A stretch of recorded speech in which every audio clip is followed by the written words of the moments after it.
بسم اللہ الرحمن الرحیم الف لام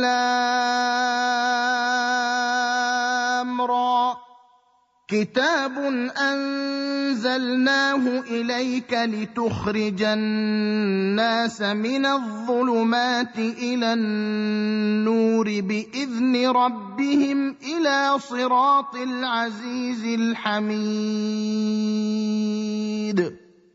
الله الذي له ما في السماوات وما في الأرض وويل للكافرين من عذاب شديد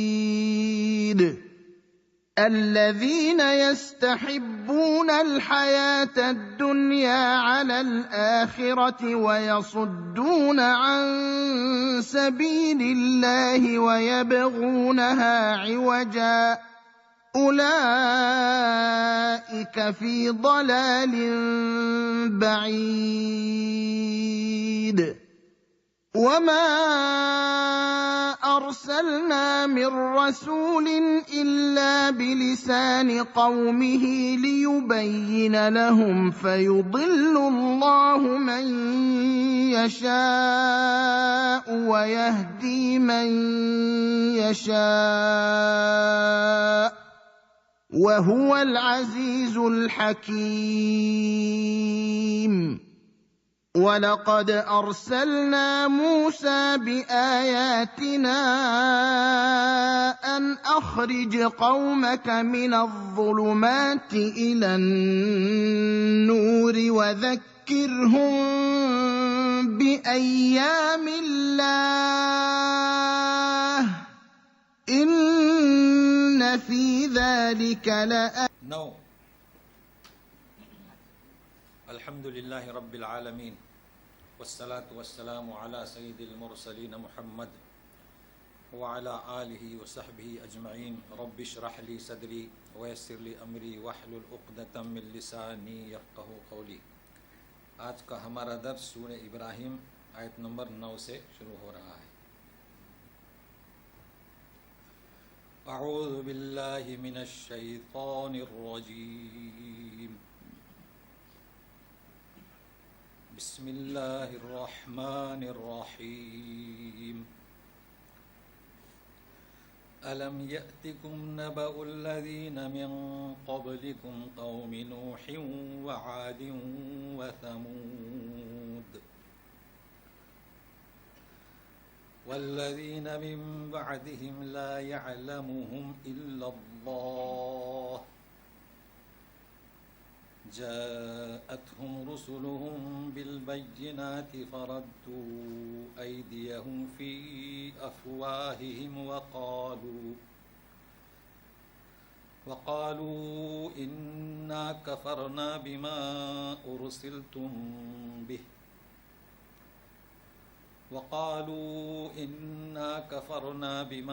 أرسلتم به وإنا لفي شك مما تدعوننا إليه مريب۔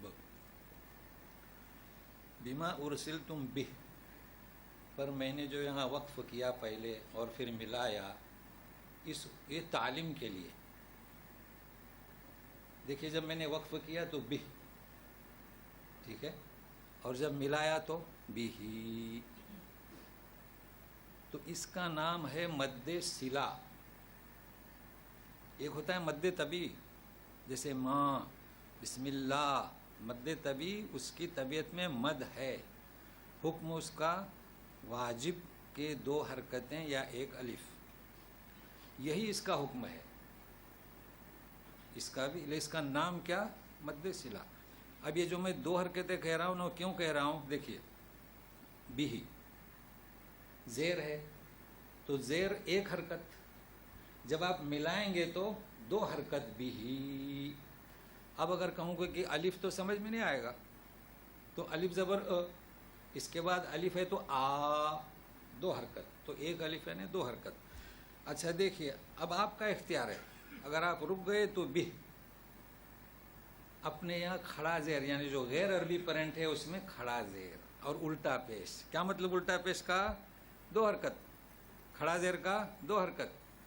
اور یہاں چھوٹی یا اور چھوٹا واو. تو یہ مد یاد رکھیے، مد طبیعی کے ساتھ ساتھ یہ مد صلہ. اب ترجمہ سنیے کہ تمہارے پاس خبر نہیں آئی تم سے پچھلی قوم نوح، عاد، سمود. دیکھو واو ہے، واو کے معنی عطف. تو مطلب کیا؟ قوم نوح، قوم عاد، قوم سمود، یہ اس کے معنی ہیں. ٹھیک ہے.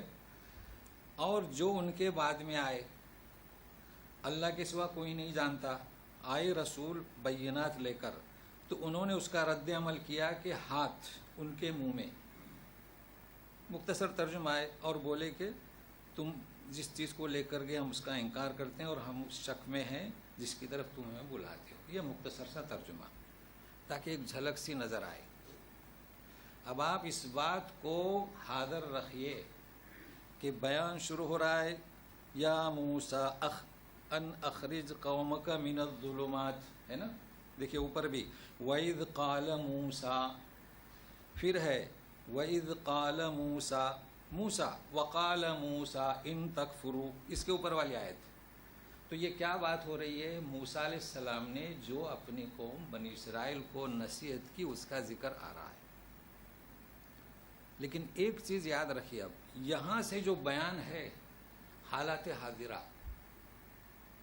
جو لوگ قرآن سمجھ کر نہیں پڑھتے ان کے تصور میں بھی نہیں کہ جو کچھ ہو رہا ہے اس کی پیشن گوئی قرآن میں پہلے بھی دی گئی ہے اور وہ قرآن میں ثبت ہے. اور قرآن تو کیا، یہ تو موسیٰ علیہ السلام نصیحت کر رہے ہیں، وہاں بھی اس کا ذکر ہے. لیکن یہاں سے اب موسیٰ علیہ السلام کا ذکر نہیں آئے گا، جبکہ آپ کو معلوم ہونا چاہیے کہ یہ وہی حضرت موسیٰ علیہ السلام ہی نصیحت کر رہے ہیں اپنی قوم کو. اور وہ نصیحت پیغمبر کو بتلائی جا رہی ہے کہ موسیٰ نے، ہمارے نبی کو کہ موسیٰ نے ایسی نصیحت کی تھی. کیا مطلب اس کا، وجہ کیا؟ ترجمے سے سمجھ میں آئی ہوگی تھوڑی سی جھلک کہ نبیوں کا ذکر ہے، نبیوں کی دعوت کا ذکر ہے اور ان کا رد عمل ہے. تو آپ کو معلوم ہونا چاہیے، دیکھیے نبیوں نے کہا نا کہ ہم دعوت لے کر آئے، تو انہوں نے رد کیا اور کہا کہ کفرنا کفرنا کفرنا. انبیاء جتنے بھی آئے وہ 3 امور میں ایک دوسرے سے مختلف تھے. دیکھیں میں مختلف کہہ رہا ہوں، اختلاف نہیں کہہ رہا ہوں، مختلف. اور سارے انبیاء ہمارے نبی سے بھی 3 باتوں میں مختلف تھے. آواز نہیں آ رہا ہے؟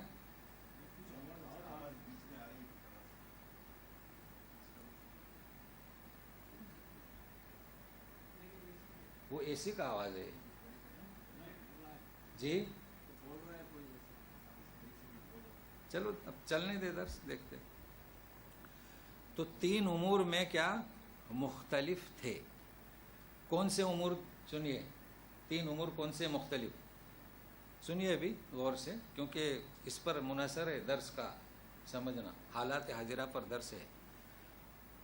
نبی جو جتنے بھی آئے، میری طرف توجہ دیں، جتنے بھی انبیاء آئے ہر ایک کی جگہ مختلف. شام کے لیے، فلسطین کے لیے جگہ مختلف، قوم مختلف، سامنے مخاطبین مختلف، زمانہ مختلف، ہوئے مختلف. حضرت موسیٰ، حضرت عیسیٰ، زکریا سب زمانہ مختلف. ہمارے نبی سے 3 باتوں میں مختلف. ہمارا نبی زمانہ قیامت تک، مبعوث ہونے سے پہلے بھی ورقہ بن نوفل بھی انتظار کرتے تھے، یہود بھی انتظار کرتے تھے.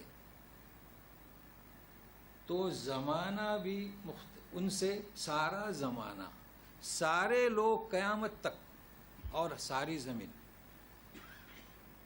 تو یہاں جو بیان کیا جا رہا ہے اپنے نبی کی سیرت نہیں، بلکہ سارے انبیاء جو 3 باتوں میں مختلف ہونے کے باوجود جو آئے ان کی دعوت ایک تھی. یہ ہے سبق آج کا. تحریک کیا تھی؟ ایک تھی، پیغام.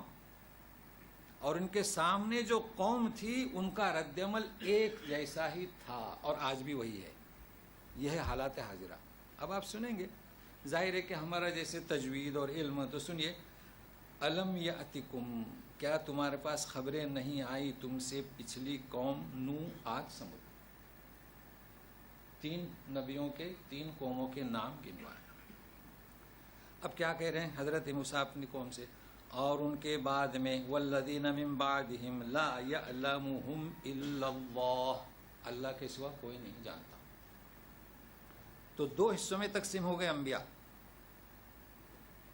ایک جن کا نام، جیسے آپ کو قرآن شریف کھولیں 25 نبیوں کا نام ملے گا، تو کس سے ملیں گے؟ اور اس کے علاوہ جو ہے ان کے نہ نام نہ قصہ، بلکہ اللہ ہی بہتر جانتا ہے. مگر کوئی کہے گا کہ یہ تو حضرت موسیٰ کی بات ہے، ہمارے نبی تو علم غیب رکھتے تھے. تو سورہ غافر میں جائیے. سورہ غافر کن کے لیے؟ جن کی جو پیرنٹس عربی ہے، جن کی عربی پیرنٹ نہیں ہے وہ مؤمن. تو سورہ غافر میں اللہ تعالیٰ فرماتے ہیں، یا سورہ مومن میں، ایک ہی سورت کے 2 نام 78 میں، وَلَقَدْ أَرْسَلْنَا رُسُلًا مِّن قَبْلِكَ، اے رسول ہم نے تجھ سے بہت سارے رسول بھیجے. پھر 2 حصوں میں، مِنْهُمْ مَنْ قَصَصْنَا عَلَيْكَ، ان میں سے کچھ کا قصہ بیان کیا، وَمِنْهُمْ مَنْ لَمْ نَقْصُصْ عَلَيْكَ، تو وہاں بھی 2 حصوں میں ہو گئے. تو نبی کریم صلی اللہ علیہ وسلم نے دریافت ہی نہیں کیا. جب حضرت موسیٰ نے دریافت نہیں کیا کہ انہوں نے تو سوال کیا تھا کہ اللہ مجھے چہرہ دکھاؤ، اتنا بڑا سوال کر ڈالے، انہوں نے بھی نہیں پوچھا، ابن عباس نے بھی نہیں پوچھا. تو نبیوں کی تعداد اللہ ہی بہتر جانتا ہے. اب سنیے آگے ان کی تحریک، دعوت. جاءتہم رسلہم بالبینات، آئے ان کے رسول اپنے اپنے زمانے کے، وقت کے، اپنی اپنی قوم کے بینات لے کر. کیا لے کر؟ واضح دلیلیں. کیا واضح دلیلیں؟ کوئی کتاب الہی لے کر آیا، کوئی صحیفہ لے کر آیا، دلیل ہوئی کہ نہیں؟ کوئی معجزہ لے کر آیا، کوئی نشانی لے کر آیا، کوئی لاٹھی لے کر آیا، کوئی کسی نے مردے کو زندہ کیا، کسی نے چشمہ پھاڑ کر بتایا. اپنے اپنے زمانے کے حساب سے جو قوم کو ضرورت تھی نشانیاں لے کر آئے، بینات. ٹھیک ہے.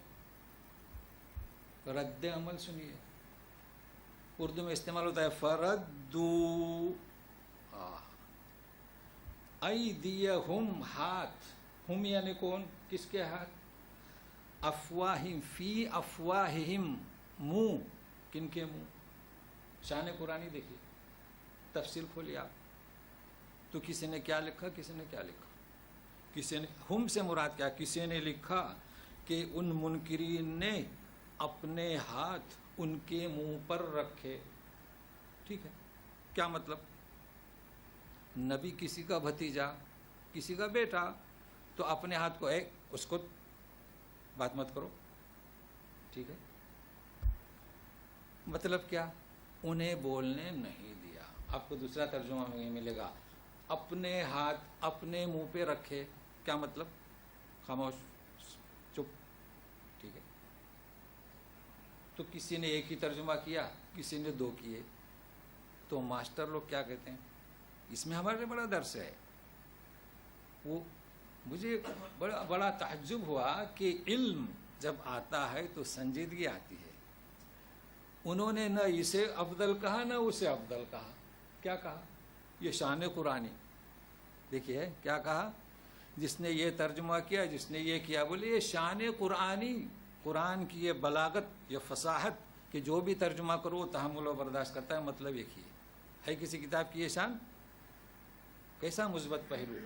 اور یہ شان انسانی کہ تمہیں اختیار. اب آپ کہیں گے ہماری دنیا لڑتی ہے افضل کیا، یہ ہمارے جو فقہ بن گئے افضل. افضل کو جاننا تو قیامت میں اللہ کے حضور جانے کی تمنا کرے، وہاں معلوم ہوگا کہ افضل کیا. اسی پر انہوں نے ختم کر دیا. تو اب سنیے، اب انہوں نے کیا کہا، انہیں روک دیا. اب کیوں روکا، وجہ کیا، اگلی آیت میں آ رہا ہے.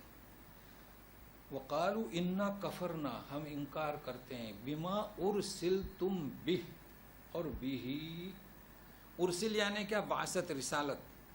دیکھیے کیسا حماقت کا جواب ہے. جس چیز کو تم لے کر آئے، کس کو لے کر آئے؟ منہج، شریعت، طریقہ، اس کا انکار کرتے ہیں. اللہ تو رسالت کو تو قبول کیا. ایک ہی وقت میں کہہ رہے ہیں کہ تم جس کو لے کر آئے تو رسالت تو مان لیے، مگر جو تم پیش کرتے ہو، مشرکین مکہ کیا کہتے تھے، یہ ہم کو ایک ہی اللہ پر جمع کر رہا ہے، ایک ہی معبود پر. تو عجب جواب تھا ان کا. وَإِنَّا لَفِي شَكٍّ مِّمَّا تَدْعُونَا مُرِيبٍ. کیسی عبارت ہے؟ لَفِي شَكٍّ مُرِيبٍ، کہ ہم زبردست شک میں، تردد میں ہیں کہ تم ہمیں جس کی طرف بلاتے ہو. کس کی طرف بلاتے تھے؟ الہ واحدہ. تو یہ رد عمل سمجھ ذہن میں رکھیے. انکار نے کس کا تھا؟ منہج کا، طریقے کا، شریعت کا. سود نہ کھائیے، زنا نہ کیجیے، شراب نہ پیجیے. آپ رسول ہیں، ماننے کے لیے تیار ہیں، مگر ایک یہ نہ کہیے ایک معبود پہ جمع نہ کیجیے. تو سنیے، اتنے دلائل انبیاء لائے، معجزات لائے، اس کے باوجود بھی اس رسالت کا، اس منہج کا انکار کرنا امر قبیح، بہت برا فعل. سارے انبیاء اگرچہ کہ 3 باتوں میں مختلف تھے، انہوں نے ان کے اس فعل کو مکروہ جانا. مکروہ ہے کہ نہیں؟ کہ آپ انکار کر رہے ہیں. تو سنیے کیا کہا. قالت رسلهم افی اللہ شک فاطر السماوات والارض يدعوكم ليغفر لكم من ذنوبكم ويؤخركم إلى أجل مسمى قالوا إن أنتم إلا بشر مثلنا تريدون أن تصدونا عما كان يعبد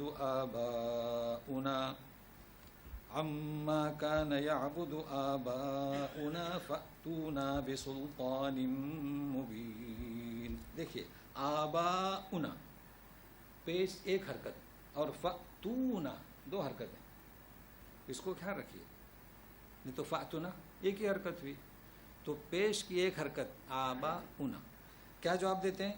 ان کے رسول نے کہا افی اللہ شک. اللہ اشکن فی اللہ نہیں کہا.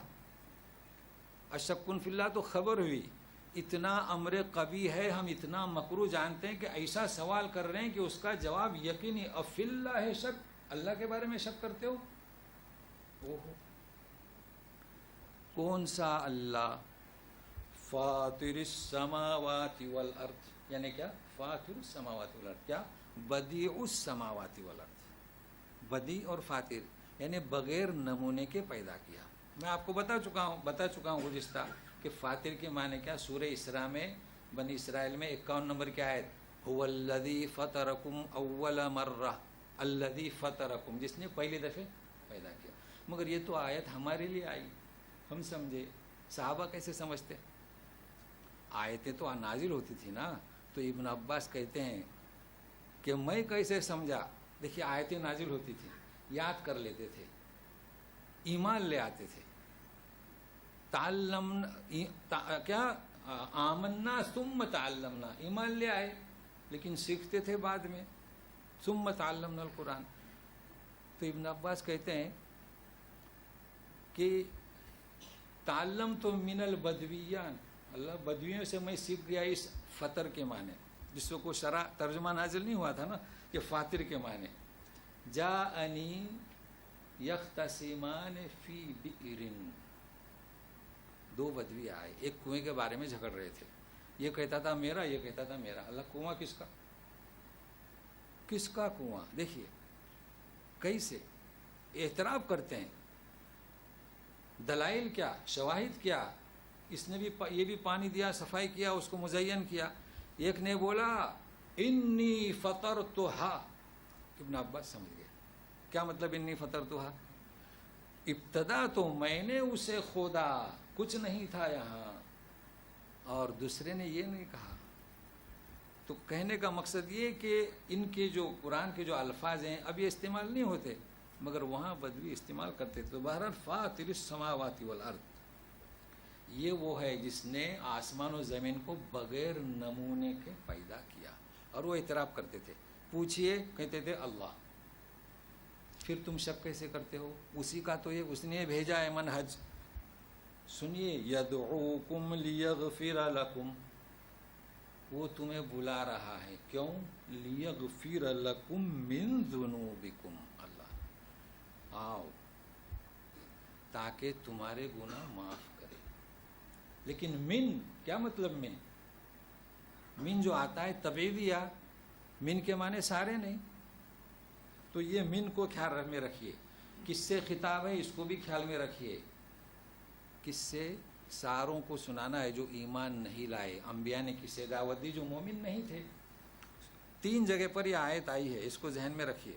سورہ احقاف میں جائے 31 نمبر، جن آئے اور ایمان لائے، پھر اپنی قوم کے پاس گئے، بولے یا قومنا اجیبوا داعی اللہ، ہم نے دیکھا ایک رسول کو بلا رہا ہے اللہ کی طرف، آمنوا بہ یغفر لکم من ذنوبکم۔ سورہ نوح میں جائیے آیت نمبر 4، وَاعْبُدُوا وَاتَّقُوهُ وَتُؤْمِنُونَ يَغْفِرْ لَكُمْ مِنْ ذُنُوبِكُمْ۔ اللہ تو من، جہاں بھی کفار مخاطب ہیں تو کیا ہے؟ من لکھ لیے۔ مگر اور بھی 3 آیتیں ہیں، ذُنُوبَكُمْ يَغْفِرْ لَكُمْ ذُنُوبَكُمْ، من نہیں، ذُنُوبَكُمْ ذُنُوبَكُمْ، اس کے مخاطب کون؟ مسلمان۔ تو یہ تو ہمیں جاننا چاہیے، یہ تو ہمیں جاننا چاہیے۔ دیکھیے مسلمانوں کے لیے بغیر میم کے سورہ احزاب میں جائیے 71 نمبر آیا، یا الذین آمنوا اتقوا اللہ وقولوا قولا سدیدا یغفر لکم، من نہیں، ذنوبکم۔ سورہ صف میں جائیے 12 نمبر آیت، یا الذین آمنوا هل ادلکم، اس کے بعد یغفر لکم ذنوبکم، بہت مشہور آیت۔ تو یہ عمران کی آیت، ان کنتم تحبون اللہ فاتبعون یحببکم اللہ ویغفر لکم ذنوبکم۔ اتفاق سے 3 آیتوں کے مخاطب کون؟ مسلمان۔ 3 آیتوں کے مخاطب کون؟ تو فرق تو معلوم ہونا چاہیے نا۔ یہ من ہمارے لیے من نہیں، شان مسلمانی۔ من کا مطلب تم ایمان لے آؤ، تو ایمان لانے تک کے تمہارے گناہ معاف، مٹا دے گا اللہ تعالیٰ۔ اور اے مسلمانوں نیک عمل کرو، سارے گناہ۔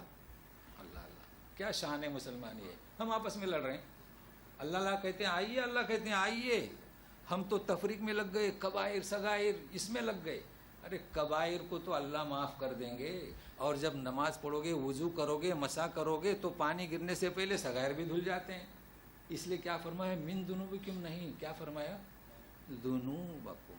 تو یہ ہماری شان ہے، یہ ان کی شان ہے۔ تو سنیے، وَيُؤَخِّرُكُمْ إِلَىٰ أَجَلٍ مُّسَمًّى، یہ مسمى 2 حرکت، مگر اس کا نام طبعی نہیں، حکم طبعی کا، مد عوض، 2 تنوین کے بدلے مد، مسمى۔ چلیے، یؤخرکم، تمہیں مؤخر کرے گا۔ ایمان لے آؤ تو تمہیں مؤخر کرے گا، کہاں تک؟ ایک معین مدت تک۔ کیا مطلب؟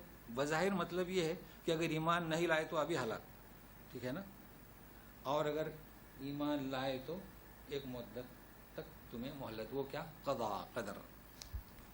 سورہ نوح آیت نمبر 4، ان اجل اللہ لا یؤخر اذا جاء اجلها، اللہ کی جب وہ قضا آتی ہے تو مؤخر نہیں ہوتی، یہاں فرماتے ہیں مؤخر۔ اس پر میں زیادہ ابھی صرف ایک ذہن میں تھوڑی سی بات رکھیے، چونکہ قدر پر آج مضمون نہیں ہے، چونکہ آپ کو یہاں ایسے لوگ آج کل مل رہے ہیں یوٹیوب میں اور فیس بک میں کہ آپ کو وہ گمراہ کریں گے۔ ہمیشہ بات کس کی ہے؟ لا يخر علیہ صما و عمیانا، جو بھی کہے قرآن حدیث تو اس پر گریے نہیں، تحقیق کیجیے اہل علم سے۔ یہ تقدیریں وہ بتا رہے ہیں کہ 2 ہیں، یہ قدریہ معتزلہ کا فرقے کا مسلک ہے، تقدیر ایک، قضا کیا؟ ایک۔ تو جب آیت آئے گی تو اس پر ہم تفصیل سے بیان کریں گے۔ یہ اللہ تعالیٰ مؤخر کرتے ہیں، البتہ ہم جو کہتے ہیں کہ تقدیر کی قسمیں 2، ایک موت مقرر کر رکھی ہے، ٹھیک ہے نا، قضا۔ اور نبی کریم صلی اللہ علیہ وسلم فرماتے ہیں جو والدین کی کیا خدمت کرے گا تو اس کی عمر میں برکت ہوگی، اس کے رزق میں برکت ہوگی، اور فرشتوں کو لکھ دیا جاتا ہے جب پیٹ میں بچہ ہوتا ہے اس کی عمر کیا ہے، اس کا رزق کیا ہے، یہ نیک بنے گا. تو قضا کی کتنی قسمیں؟ 2. ایک اللہ کو معلوم اور کسی کو نہیں، اور ایک فرشتوں کے حوالے کر دی گئی. یہ ہم کہتے ہیں 2 قسمیں. تو اس کو ذہن میں رکھیے گا. تو یہ مؤخر کون سی؟ اللہ کے علم میں ہے. ہر چیز کائنات کی کیفیات کے ساتھ اللہ کے علم میں ہے. ہمارا جمہوریت کا اللہ کے ہر کچھ جو ہوتا ہے کیفیات کے ساتھ اس کے علم میں ہے. تو وہاں تک تمہیں مؤخر کرے گا. اب دیکھیے رد عمل ان کا، قالو ان انتم الا بشر مثلنا، تم ہماری جیسے انسان ہو. اچھا، تریدون ان تصدونا، تم ہمیں روکتے ہو جس ہمارے باپ دادا تھے. اللہ کہہ رہے ہیں کہ تم آدمی ہو. اس کا جواب تو انبیاء خود ہی دیں گے دوسری آیت میں. مگر دوسری بات کیا کہ اپنے باپ دادا کی تقلید کو انبیاء جو دلیل کے ساتھ آئے اس پر فوقیت دی. انبیاء کیا لے کر آئے؟ دلائل لے کر آئے، معجزات لے کر آئے، کتابیں لے کر آئے، صحیفے لے کر آئے. باپ دادا کی تقلید، یہ تقلید ہے کیا؟ اگر آپ کہتے ہو کہ باپ دادا کی تقلید اہم ہے تو آپ تو باپ دادا کی تقلید کہاں کر رہے ہیں؟ تقلید نہیں کر رہے ہیں، صرف شریعت کے سامنے آپ کی تقلید ہے. اللہ تعالیٰ نے اتنا علم، علم الانسان ما لم یعلم، کتنی ترقی ہوئی. آپ کے باپ دادا کہاں اس ترقی میں تھے؟ پھر آپ ان کی تقلید کیوں نہیں کرتے؟ جھوپڑیوں میں کیوں نہیں رہتے؟ چراغ جلا کر کیوں نہیں رہتے؟ تو یہاں پر تقلید نہیں، شروع سے لے کر انسان ترقی کرتے جا رہا ہے، لباس میں، کھانے میں، سواری میں. تو یہاں آپ کو تقلید نظر نہیں آتی. اور جہاں نبیوں کی بات آئی تو بولتے ہیں ماں کان یعبد آباؤنا. اچھا، اب یہ تو ان کے لیے ہمارے بھائیوں سے آپ کہتے ہیں کہ ہمارے باپ دادا کرتے آ رہے تھے. جی، یہ جو بدعت و خرافات ہے، ان کے باپ دادا کیا کرتے آ رہے تھے؟ دنیا میں سب سے پہلے آدم علیہ السلام آئے، انبیاء آئے، تو دین تو ایک ہی تھا. بعد میں وہ شیطان نے اس لوگوں میں شرارت اور کیا رنگ بازی دکھلا کر اس کو خراب کر دیا، ملوث کر دیا. تو آپ کے باپ دادا جو ہے آپ ان کی تقلید کر رہے ہیں. ان کے باپ دادا کیا تھے؟ وہ مسلمان تھے کہ نہیں؟ وہ تو مسلمان تھے. تو یہ ہے ان کی کیا، فَأْتُونَا بِسُلْطَانٍ مُبِينٍ. ابھی ایسا کیوں کہہ رہے ہیں بِسُلْطَانٍ مُبِينٍ؟ بینات لے کر آئے. ابھی کہہ رہے ہیں سلطان، تو بینات میں سلطان میں فرق ہے جبھی تو کہہ رہے ہیں نا. یہ نہیں کہہ رہے ہیں کہ بینات لے کر آؤ. بینات تو لائے تو سلطان کسے کہیں گے؟ سلطان جاتے ہیں هو الواحد القہار، ہے نا. الغالب، قہار کے معنی کیا؟ زبردست، عذاب دینے میں بھی زبردست، غلبے میں بھی زبردست. تو تم اب کوئی ایسا عذاب لے آؤ. اللہ کہ عذاب مانگ رہے ہیں. سلطان مبین. تو رسول جواب کیا دے رہے ہیں؟ سنیے. قالت لهم رسلهم إن نحن إلا بشر مثلكم ولكن الله يمن على من يشاء من عباده وما كان لنا أن نأتيكم بسلطان إلا بإذن الله وعلى الله فليتوكل المؤمنون. انہوں نے کہا، ہم نے کب کہا کہ ہم انسان نہیں ہیں؟ ان نحن الا بشر مثلکم، ہم نے کہا کہ ہم بشر نہیں. اچھا، ہم میں تمہیں فرق ہے کہ یمن علی من یشاء من عبادی، اللہ بندوں میں سے جس پر چاہتا ہے احسان فرماتا ہے، اس پر وحی نازل ہوتی ہے، کتابیں لاتا ہے، معجزے لاتا ہے. ہم نے کہا، اللہ یہی رسول نے بھی کہا کہ ہم تو بشر ہی ہیں. ہم نے کب کہا کہ، رسول نے کب کہا کہ بشر نہیں؟ انما انا بشر مثلکم. دیکھیے سب کی دعوت ایک ہی. اچھا، تم سلطان مانگ رہے ہو. دیکھیے نا، سلطان میں بینات میں فرق کیا ہے؟ بینات تو لائے، اب سلطان یعنی عذاب کی کڑی، قہاریت. ہمارے مشان نہیں ہے کہ ہم کوئی سلطان لائیں اللہ کی ذات کے بغیر. یہ تو اللہ کا حکم ہے. کہتے تھے بتاؤ. اب کیا کہا نبیوں نے؟ وَعَلَى اللَّهِ فَلْيَتَوَكَّلِ الْمُؤْمِنُونَ. اللہ ہی پر مؤمنون کو بھروسہ کرنا چاہیے. یہ کون سا توکل؟ وہ نہیں. یہ کون سا توکل ہے؟ اس توکل کی طرف توجہ نہ دیں جس کے میں نے تعریف بتلایا تھا کہ الجوارح تعمل، اعضاء کام کرتے ہیں، اونٹنی کو باندھتے ہیں، گاڑی کو رکھتے ہیں مناسب، وہ نہیں.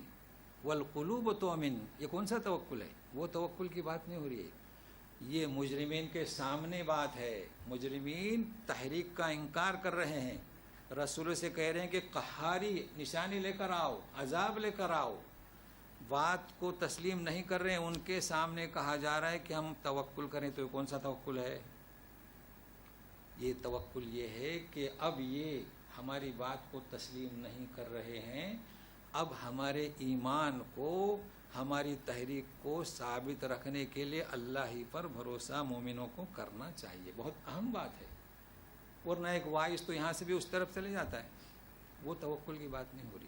اچھا سنیے، اب دلیل دے رہے ہیں کہ کیوں وَمَا لَنَا أَلَّا نَتَوَكَّلَ عَلَى اللَّهِ وَقَدْ هَدَانَا سُبُلَنَا وَلَنَصْبِرَنَّ عَلَى مَا آذَيْتُمُونَا وَعَلَى اللَّهِ فَلْيَتَوَكَّلِ الْمُتَوَكِّلُونَ۔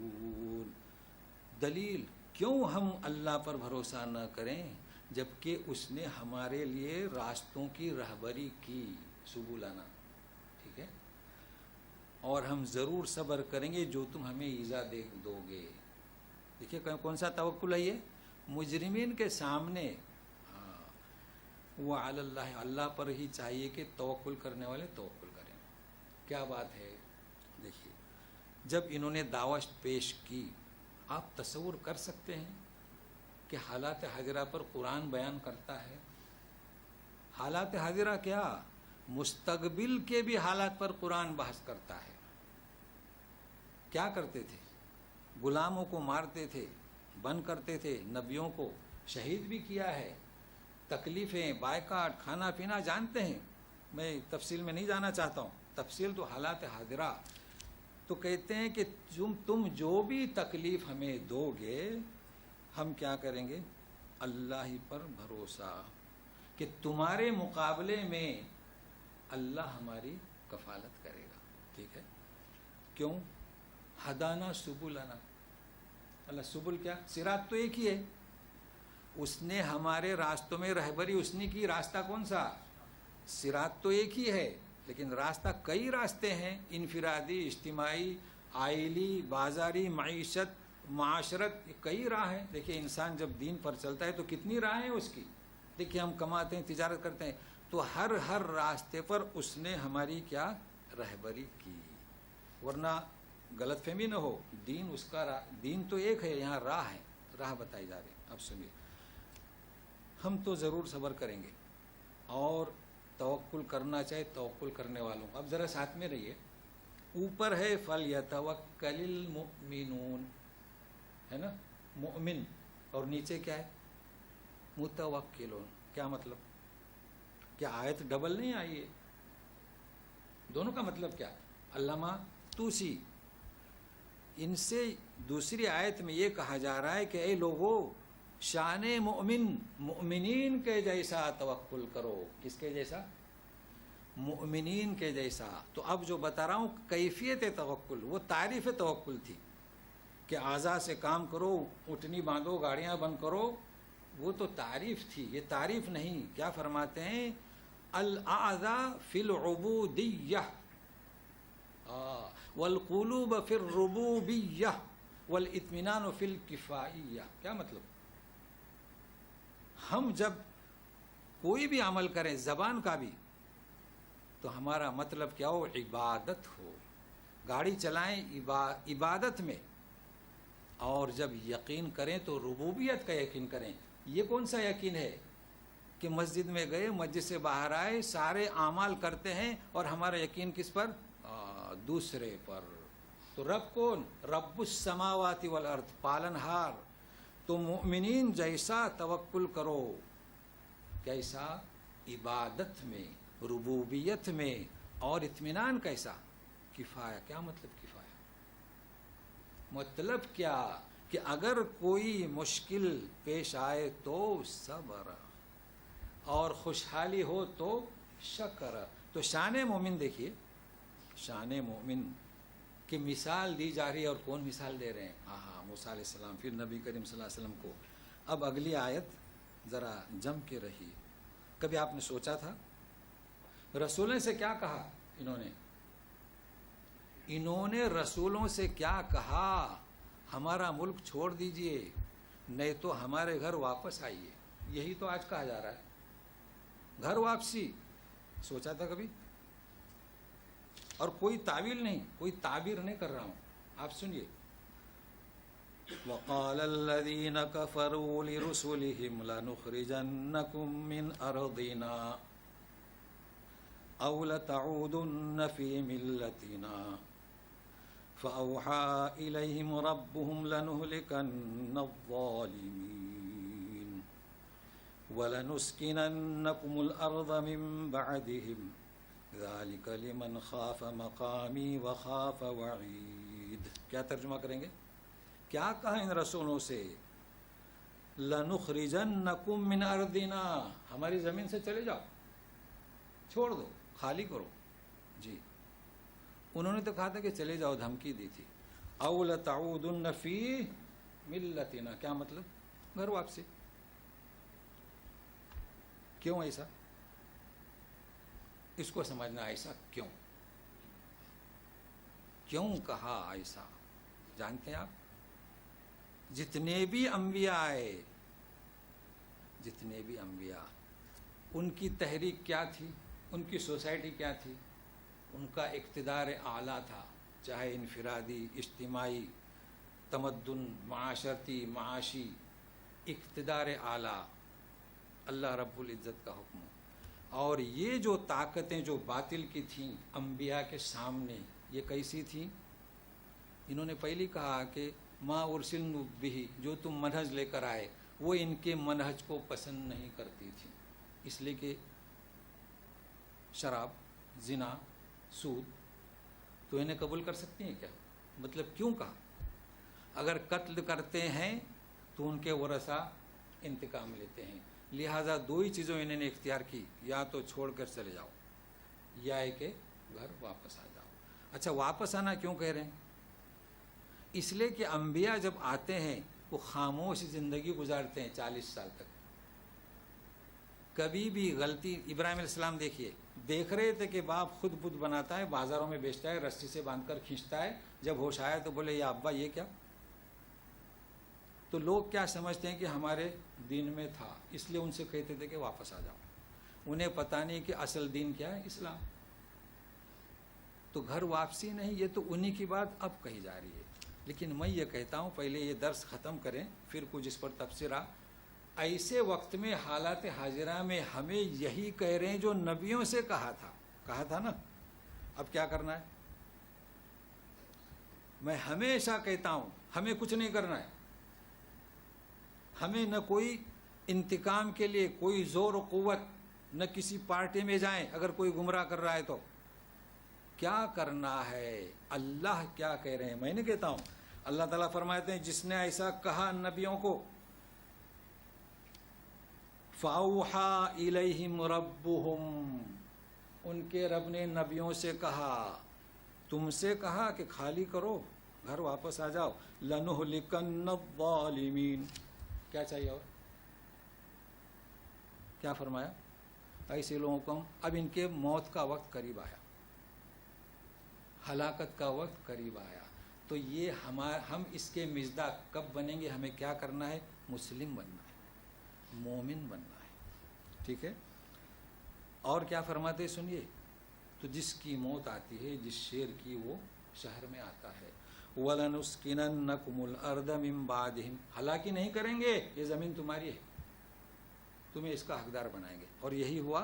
اچھا، ذَلِكَ لِمَنْ خَافَ مَقَامِي وَخَافَ وَعِيدِ. یہ ہے اصل. اے مسلمانوں، ایسی دھمکیوں سے ڈرنے کی ضرورت نہیں. ذَلِكَ لِمَنْ خَافَ مَقَامِي، میرے حضور آنے سے کسی کو ڈر ہے، اور وَخَافَ وَعِيدِ، اور میری جو وعید ہے اس سے ڈر ہو. تو اس آیت کے ہم مصداق بنیں گے. اللہ ہماری حفاظت کرے گا، اس کا دین باقی رہے گا، بلکہ دین پھیلتے جائے گا. لیکن اب میرے خیال سے آیت کو پوری کرتے ہیں، پھر جو مجھے تبصرہ بیان کرنا ہے. وَاسْتَفْتَحُوا وَخَابَ كُلُّ جَبَّارٍ عَنِيدٍ. ذہن میں رکھیے، موسیٰ نصیحت کر رہے ہیں اور رسول صلی اللہ علیہ وسلم کو یہ سنایا جا رہا ہے. ان مجرمین نے وَاسْتَفْتَحُوا، فتح مانگی. اور نامراد ہوئے ہر جبار، ہر دشمن. تو فتح یفتح کے معنی کیا؟ کھولنا. کوئی دروازہ بند ہے تو اس کو کھولنا. لیکن یہ سین اور تا کا کرشمہ میں بار بار کہتا ہوں. دیکھیں سورہ یوسف میں ہو چکا ہے تقریباً 65 نمبر آیت میں، وَلَمَّا فَتَحُوا مَتَاعَهُمْ وَجَدُوا بِضَاعَتَهُمْ، جب انہوں نے کھولا. تو اس کے معنی کھولنے کے آتے ہیں. سورہ بقرہ میں وَإِذَا خَلَا بَعْضُهُمْ إِلَى بَعْضٍ، تو کیا بولے؟ أَتُحَدِّثُونَهُمْ بِمَا فَتَحَ اللَّهُ عَلَيْكُمْ. تو فتح کے معنی کیا؟ انکشاف. تم ان کو اپنے راز کا انکشاف کرتے ہو کہ یہی دین ہے. یہاں تیسرے معنی سین تین، یعنی کیا؟ فیصلہ. فیصلہ مانگتے تھے نا، اللہم افتح بیننا و بین قومنا بالحق، اگر ہم حق ہیں تو ہمیں کامیابی عطا فرما. تو خود ہی مانگتے تھے فتح، تو اللہ نے فتح دے دی. ہر جبار، جبار جانتے ہیں؟ صفاقی کرنے والا، ظلم کرنے والا. ہر جبار رسوا ہوا اور ہانی. تو یہ صفاقی کرنے والے دنیا میں اللہ تعالیٰ نے ذمہ لیا ہے کہ ہم ہی انہیں ہلاک کریں گے. اچھا مزید سنیے، من ورائہ جہنم ویسقا من ماء صدید. ایسے لوگوں کو جنہوں نے نبیوں سے کہا کہ نکل جاؤ، گھر واپس آ جاؤ، ہم انہیں ہلاک کریں گے. مگر اتنا ہی نہیں، اللہ ورا کے معنی کیا؟ یہاں کہتے ہیں پیچھے. یہ لغت اور قرآن بہت فرق ہے. دیکھیے میں آپ کو بتاؤں، سورہ ہود میں ہم 71 آیت میں پڑھ چکے ہیں، فَبَشَّرْنَاهَا بِإِسْحَاقَ وَمِن وَرَاءِ إِسْحَاقَ يَعْقُوبَ. اب کیا معنی کریں گے؟ اسحاق کے بعد کیے کہ نہیں؟ تو کیا معنی ہوتے؟ اسحاق کے بعد. اچھا، اور مؤمنون میں جائیے، 18واں پارہ، قد افلح المؤمنون الذین هم فی صلاتهم خاشعون. آخر میں کہ والحافظون لفروجهم الا ما ملکت ازواجهم ولملکت ایمانهم ومن ابتغى وراء ذلك. کیا معنی؟ ورا کے پیچھے نہیں، ان کے سوا، یعنی اپنی بیویاں اور اپنی بانجیوں کی سوا جو شہوت رانی کریں ہم العادون. تو ورا کے ایک معنی کیا؟ بعد. ورا کے ایک معنی کیا؟ سوا یا غیر، پیچھے نہیں. پیچھے تو عربی میں استعمال ہوتا ہے ارجع ورا، تو ہمیں ایک ہی معلوم ہے، مگر یہ عرف کا لحاظ کیا گیا. مگر یہی معنی قرآن میں نہ کریں. اب سنیے، وَمِن وَرَائِهِ جَهَنَّمْ، جب انہیں عذاب دیا جائے گا، برزخ میں جائیں گے، قیامت قائم ہوگی، تو آگے. تو کیا ترجمہ ہوا؟ اب آگے. تو برزخ تو آگے ہے نا، ابھی تو ہم یہاں دنیا میں ہیں، تو اس کا خیال رکھیے. بعضوں نے ترجمہ کیا آگے، بعضوں نے امام، بعضوں نے پیچھے، لیکن آپ کو معلوم ہونا چاہیے. وَيُسْقَى مِن مَّاءٍ صَدِيدٍ، اور پیپ کے پانی انہیں پلایا جائے گا. اس کی کیفیت کیا ہوگی؟ پیپ، سزا ان کی.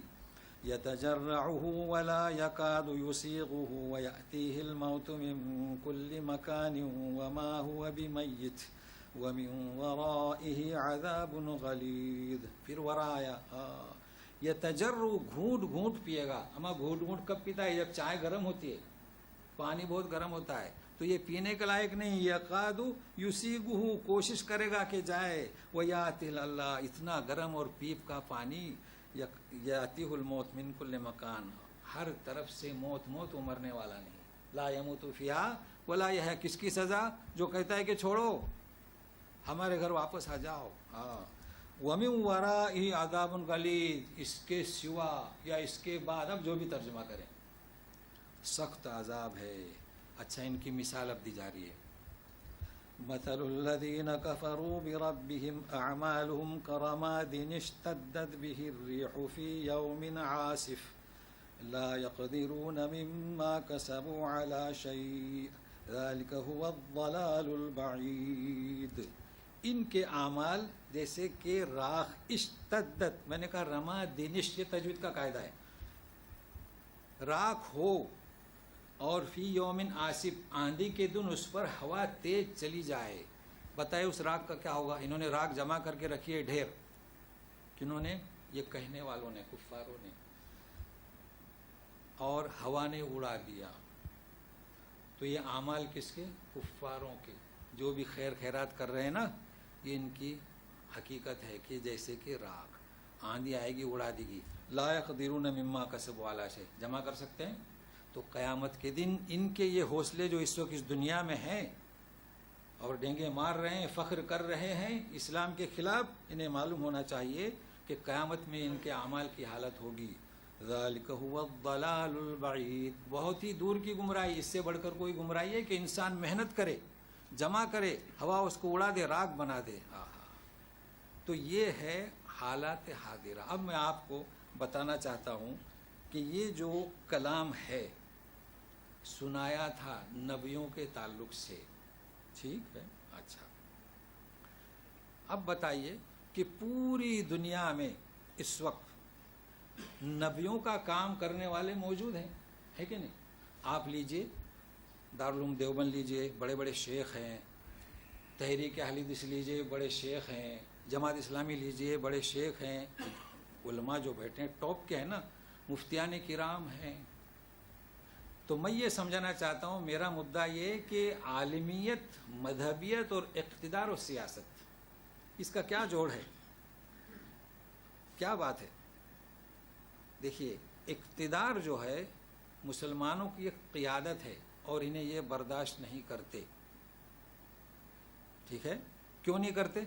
کہ وہ برداشت تحمل نہیں کر سکتے یہ شریعت کا. اور اسلام جو ہے شمولیت برداشت نہیں کر سکتی، اس کی ایک قیادت ہے. تو ٹکراؤ ہوا. اب حالات حاضرہ میں وہ ایسی ہی سوسائٹی اسلامی ہو قبول کرتے ہیں جو ان کی حمایت کرے. کن کی؟ ان باطل قوتوں کی. اگر آپ ان کے استحکام کے لیے کوشش کر رہے ہیں تو اسلامی نام سے آپ باقی رہ سکتے ہیں. اسلامی سوسائٹی نبیوں کا کام کیا تھا؟ وہ باطل قوت کے ساتھ ان کی بقا پر مفاہمت کرتے تھے. زندہ مثال نبی کریم صلی اللہ علیہ وسلم نے مدینہ میں یہودیوں کے بقا کی صلح کی کہ آپ بھی باقی رہیے، لیکن قانون ہمارا چلے گا لا اکراہ فی الدین، دین میں کوئی زبردستی نہیں. آیت الکرسی کے بعد ہے نا. کیا مطلب؟ آپ ایمان لاؤ مت لاؤ، زبردستی نہیں. لوگوں نے اس کو اپنے اوپر محمول کیا. بیوی کو نماز پڑھنے کو زبردستی مت کرو. نہیں، یہ کس کے لیے ہے؟ مخاطب کون ہے اس کے؟ کفار.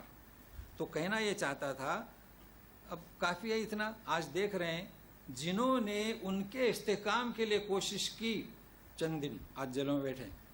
نام لینے کی ضرورت نہیں. بیٹھے ہیں کہ نہیں بیٹھے؟ کیونکہ تمہارا محافظ اللہ نہیں. تمہارا محافظ اللہ نہیں. اللہ کو تم بھول گئے، اسلامی اقتدار کو بھول گئے، اسلامی روح کو بھول گئے. یہ اب دوسرا سوال، یہ تو مختصر ہوا. آج جب یہ للکارا گیا کہ چھوڑ دو، کہاں گئے علماء؟ ایک ایسا فرد جو یورپ میں انگریزی یونیورسٹی میں تعلیم حاصل کر کے آیا، آپ سنیں اسے، ایک لفظ عربی کا نہیں استعمال کیا. کہا کوئی بخاری کا لفظ قرآن میں ہے، بخاری میں ہے. اس نے جب یہ بات کہی کہ سب مسلمان پیدا ہوتا ہے، یہ تو ہمیں پڑھایا جاتا ہے، رٹایا جاتا ہے، تو پوری دنیا والوں کو معلوم ہوا کہ انسان مسلمان ہے سب سے پہلے. ہاں ہے. تو کیا بات ہے؟ اس کی بات پوری دنیا میں چلی اور چٹائیوں پر ہم رٹ رہے ہیں، پڑھ رہے ہیں، یاد کر رہے ہیں، کسی کو پتہ نہیں، بلکہ مسلمانوں کو ہی پتہ نہیں. کیا بات ہے؟ اس کو میں سمجھانا چاہتا ہوں. دیکھیے، مذہب اور اقتدار کا جوڑ ہے. کیا ہے؟ جوڑ ہے. کبھی بھی مذہب اقتدار کے بغیر پھیلا نہیں سکتے، یاد رکھنا. یہ کیا مذہب ہے؟ آپ اپنوں ہی میں تبلیغ کر رہے ہیں. ہماری تبلیغ کہاں ہو رہی ہے؟ علماء کی، مفتیان کی، مسجد کے منارے اور محراب اور جلسے اور فنکشن، اور کہیں جا رہی ہے آواز، مگر ایک شخص کی آواز پوری دنیا میں پہنچی. آپ مار کر رہے ہیں اقتدار. اچھا، اب ہم نے اقتدار کو الگ کر دیا. دیکھیے زندہ مثال ہے یہیں کی لیجئے. محمد بن عبد الوہاب نے جب تبلیغ کی تو کس کے ساتھ میں تھے؟ اقتدار کے ساتھ. یہاں کے بادشاہ کا ساتھ رہا. آپ کو معلوم ہے ہندوستان میں عالمگیر بادشاہ اورنگزیب، یہ مذہب الگ کیسے ہوا؟ اس نے اپنے مکتب میں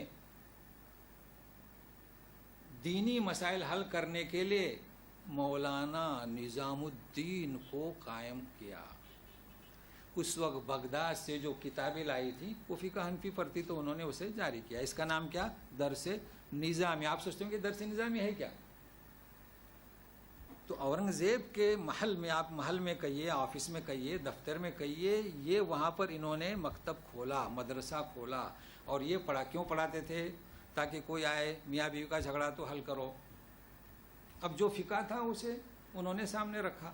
مدینہ میں امام مالک کے کتابیں تھیں، اس سے فتویٰ دے رہے تھے. تو چونکہ یہ بغداد سے، عراق کی طرف سے آئے ہوئے تھے، تو یہ چلا. آپ جانتے ہیں کہ آخری سلطنت مغلیہ کا بادشاہ بہادر شاہ ظفر 1957 تک یہ نصاب چلتا رہا. کون سا؟ اس کے بعد ختم ہو گیا، انگریزوں نے قبضہ کیا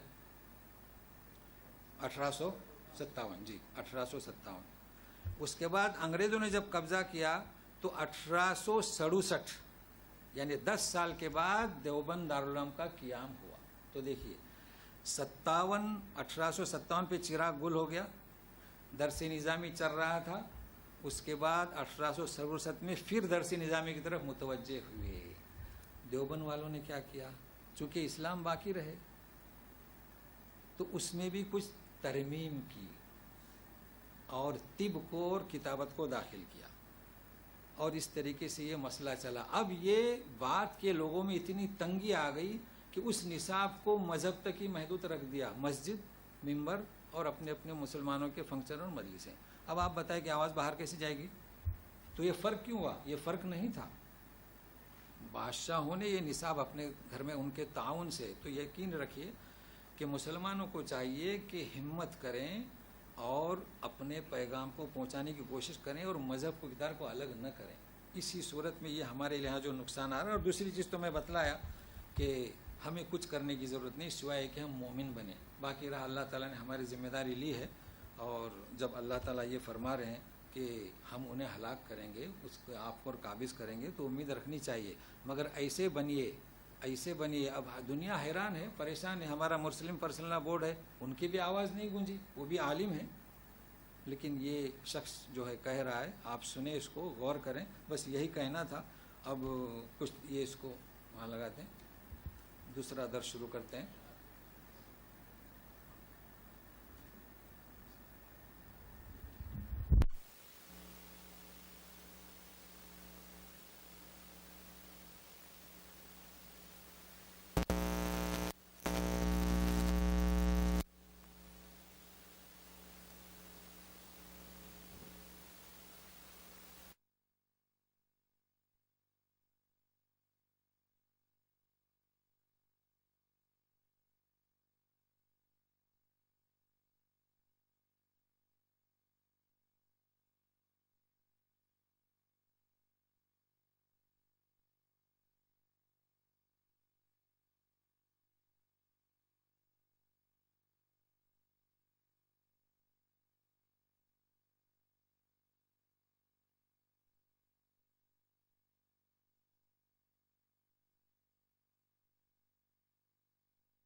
بسم اللہ الرحمن الرحیم.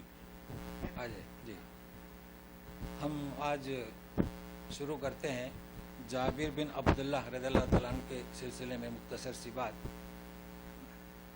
چونکہ گزشتہ جو شرک توحید کے بارے میں ہوا تھا، تو سنیے. نام ہے ان کا جابر، ان کے والد کا عبداللہ اور دادا کا عمر.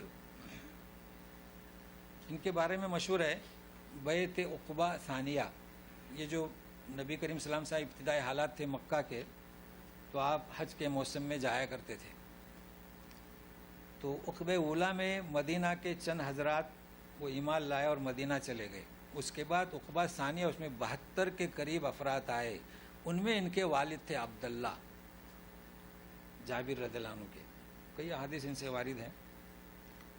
تو اس میں یہ لکھا ہے کہ جابر جو ہے اصغر ہو، سب میں چھوٹے، لیکن اس کے ساتھ لکھا ہے کہ سبھی، مطلب کیا، بچے بھی تھے اور چھوٹے بھی تھے. تو ظاہر ہے کہ یہ انصاری ہوئے. پھر ہجرت ہوئی مدینہ میں. آپ بچپن سے ہی جب آپ کی حالت ہے کہ آپ اسلامی گھرانے میں پیدا ہوئے، یوں سمجھیے. اب ان کے بارے میں تاریخ میں لکھا ہے کہ غزوہ بدر میں، جنگ بدر میں شریک تھے، احد میں شریک تھے، تو یہ خود کہتے ہیں کہ میں تو چھوٹا تھا، بدر میں شریک نہیں تھا، اور احد میں بھی مجھے باپ نے منع کر دیا، تو میں نے باپ کی اطاعت کے پھر رسول اللہ کے پاس نہیں گئے، کیونکہ باپ کہہ رہے ہیں کہ نہیں، بات ختم ہو گئی۔ تو اسی لیے کہتے ہیں نا کہ لوگوں کو اگر جہاد میں بھی جانا تو ماں باپ کی اجازت، اور ماں باپ اگر خدمت کے قابل ہیں تو ان کی خدمت۔ تو جہاد چاہے اکبر ہو چاہے اصغر ہو، جہاد اصغر یعنی جہاد، اور اکبر یعنی جو تبلیغ پہ جو جا رہے ہیں تبلیغ دعوت کرنے کے لیے۔ اچھا، جنگ احد میں ان کے والد شہید ہوئے، تو ان کے گھر والے اطراف میں بیٹھے تھے لاش کے قریب، اور یہ قصہ میں سائے کے بارے میں بتا چکا ہوں کہ نبی کریم صلی اللہ علیہ وسلم نے فرمایا کہ جب تک اسے اٹھاتے نہیں ان کی نعش کو فرشتے ان پر سایہ کرتے رہیں گے۔ اس پر میں نے بتایا تھا کہ ہمارے یہاں لوگ رسول کے سائے کا انکار کرتے ہیں، کہتے ہیں کہ رسول اللہ صلی اللہ علیہ وسلم جو نور سے ہیں، تو انہیں معلوم ہونا چاہیے کہ فرشتے بھی نور سے ہیں، تو فرشتوں کا سایہ تھا۔ اب آپ نور سے کہتے ہیں اور سائے کی بھی نفی کر رہے ہیں۔ بہرحال یہ 78 ہجری میں مدینہ میں انہوں نے وفات پائی۔ اب یہ لقب رہتا ہے نا ہر ایک کا، تو آخری جو ہے بیعت عقبہ میں شامل ہونے والے شریک، حالانکہ بچے تھے لیکن شریک تھے نا، تو یہ آخری فرد جو ہے وفات پایا ہے۔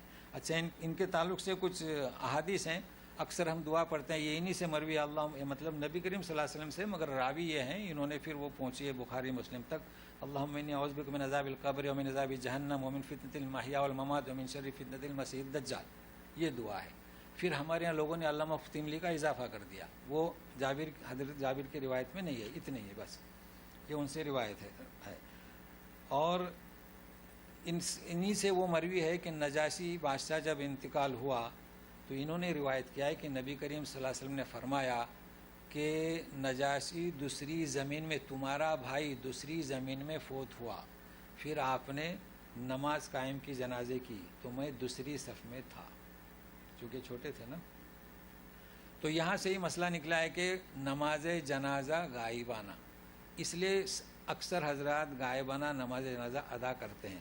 البتہ کسی نے اختلاف کیا، آپ کو وہ بھی کتاب میں ملے گا، تو اختلاف انہوں نے یہ کیا کہ وہ کہتے ہیں کہ یہ رسول اللہ علیہ وسلم کی حیات کے ساتھ خاص تھا، تو اب یہ کہتے ہیں کہ وہاں یہ حدیث مطلق ہے، عمل مطلق ہے، آپ اس کو محدود کیوں کر رہے ہیں؟ آپ محدود نہ کریں، جب عمل سے ثابت ہے، اور آپ نے فرمایا نہیں کہ صرف میرے لیے، یا کسی نے سوال بھی نہیں کیا، جیسے حج پر سوال کیا تھا تو فرمایا کہ ایک، تو اس لیے تو آپ یہاں پر کچھ لوگ پریشان ہوتے ہیں کہ ایسا کیوں؟ تو بھائی یہ اجازت ہے، نبی کریم صلی اللہ علیہ وسلم سے عمل سے ثابت ہے۔ پھر یہ بھی حدیث ان سے مروی ہے کہ علم کو اس لیے حاصل مت کرو کہ علماء پر فخر کرو۔ ظاہر ہے کہ علماء عالم ہوتا ہے تو ہم اس پر فخر کرنے کے لیے نہیں، البتہ انہیں نصیحت، اگر وہ اپنے مشن سے پیچھے ہٹے ہیں تو ان کو یاد دلانے کے لیے کہ تمہاری پوزیشن کیا ہے، تم آئیے باہر، لوگوں کو بتائیے، یہ چیز ہے۔ اور اس لیے بھی نہیں کہ بیوقوف میں جا کے صدر بن جائے، تو ایسا بھی نہیں ہے، اور اس لیے بھی نہیں کہ مجلسوں کو رونق کیا جائے۔ تو آج کل یہ جو چل رہا ہے دنیا میں، مجلسوں کی رونق، دکھاوا، اصل مطلب کیا ان کا؟ اصل اخلاص ہے۔ انسان کوئی بھی کام کرے تو اخلاص سے کرے، ہمارے دروس ہوں، ہماری تقریریں ہوں، سب کچھ اس میں مقصد کیا؟ ابتغاء وجہ اللہ۔ تو بہرحال یہ جابر بن عبداللہ کے اور بھی کئی روایت ہیں، مگر یہ کہ اتنی مختصر سے میں کافی سمجھتا ہوں۔ وصلی اللہ تعالیٰ علی خیر خلق محمد وآلہ وصحبہ اجمعین برحمتک یا ارحم الراحمین۔ اب آپ کو موقع دیتا ہوں کہ کچھ پوچھیے۔ اعوذ باللہ من الشیطان الرجیم۔ مثل الذین کفروا بربہم اعمالهم کرماد اشتدت به الریح فی یوم عاصف لا يقدرون مما كسبوا على شيء ذلك هو الضلال البعید۔ پوچھئے صاحب، قرآن کے جو آیتیں، کوئی ترجمہ، کوئی اشکال؟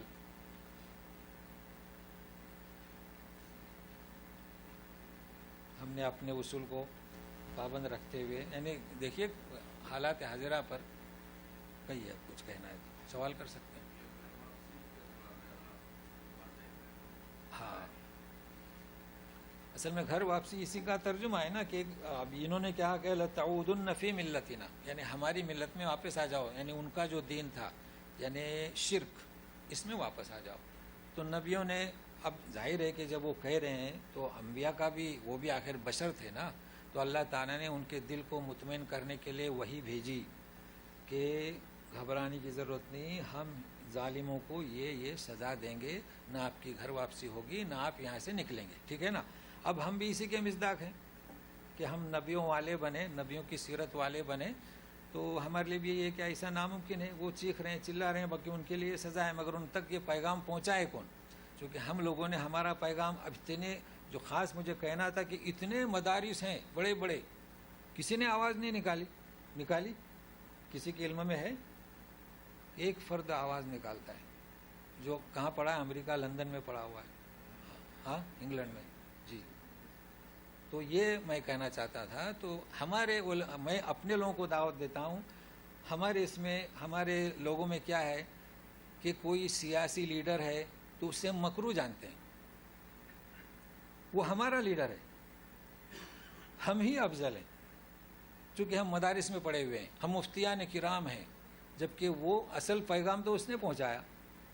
اصل پیغام جو معین الدین چشتی نے کہا اذان دی، وہ اذان تو اس نے دی، بات تو ختم ہو گئی۔ تو اگر ایسی چپکی سادے رہتے تو کیا ہوتا تھا؟ تو اس پر اب آپ کہیے کیا چاہتے ہیں۔ تو بہرحال ہم نے، اور کوئی اس میں کھینچتان بھی نہیں ہوا ہے، بالکل صحیح ترجمہ ہے، لَتَعُودُنَّ فِي مِلَّتِنَا، اور اللہ کا جواب، ہمیں کچھ نہیں کرنا ہے، میں اس کا قائل ہوں، ہمیں مومن بننا ہے، مسلم بننا ہے۔ جب اللہ نے ذمہ داری لی ہے تو اب یہ ہم تفرقہ میں پڑے ہوئے ہیں، ہم آپس میں لڑ رہے ہیں، ہے نا، ہمارے ووٹ بک رہے ہیں، ہمارے ووٹ ادھر تقسیم ہو رہے ہیں، ادھر تقسیم ہو رہے ہیں، تو صحیح آدمی آ نہیں پاتا۔ لہٰذا خیال یہ کیا جائے کہ ہم متفق ہوں، ہمارے ووٹ کسی صحیح آدمی کو ہم دیں۔ تو سب سے بڑی پریشانی یہ ہے، آج بھی جو ہوا ہے، ہمارے ووٹ تقسیم ہو گئے مسلمانوں کے، لہٰذا اپنا جو لیڈر ہے اسے لیڈر بنائیں، اب اس سے بڑھ کر کیا کہہ سکتے ہیں۔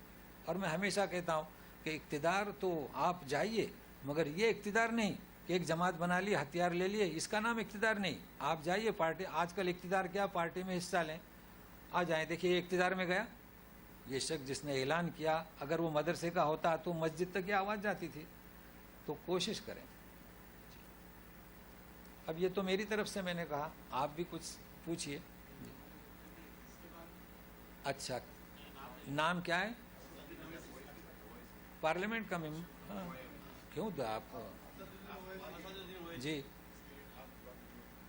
ہاں دلی، جی نہیں، میں تعجب میں ہوں، میں نے جب دیکھا تو، حالانکہ ایک لفظ عربی نہیں نکالا اس نے۔ اب ہم عربی پڑھ سکتے ہیں، فطرت اللہ فطر الناس جميعا، ہماری آواز مسجدوں میں، محرابوں میں، اور فخر ہے کہ ہم جیسا کوئی نہیں، یہ بیوقوف ہیں۔ میں تو کہتا ہوں کہ تم نے دوسروں کو بیوقوف کیوں سمجھا؟ بیرسٹر ہیں، انجینئر ہیں، یہ بیوقوف کیسے؟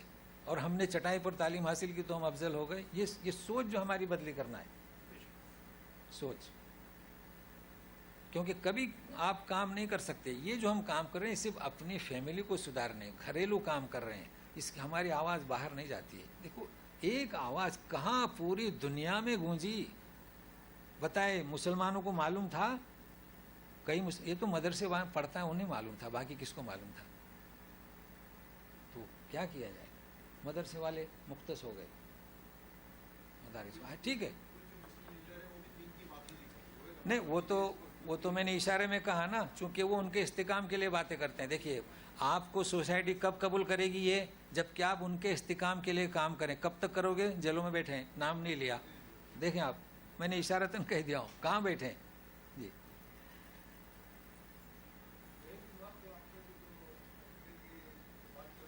جی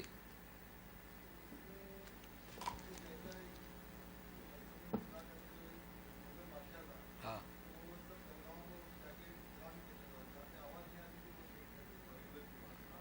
اچھا جی، وہ بتائیں گے، لیکن آج چونکہ یہ حالات ہے، اس کو انشاءاللہ پھر کسی، اب چونکہ کافی ہو گیا، نہیں تو پھر سوچیں گے درگاہ، تو وہ ہاں نکالیں گے کسی وقت، کوئی بات نہیں۔ جی اور کہیے، کب ختم کرتے ہیں؟ چلیے۔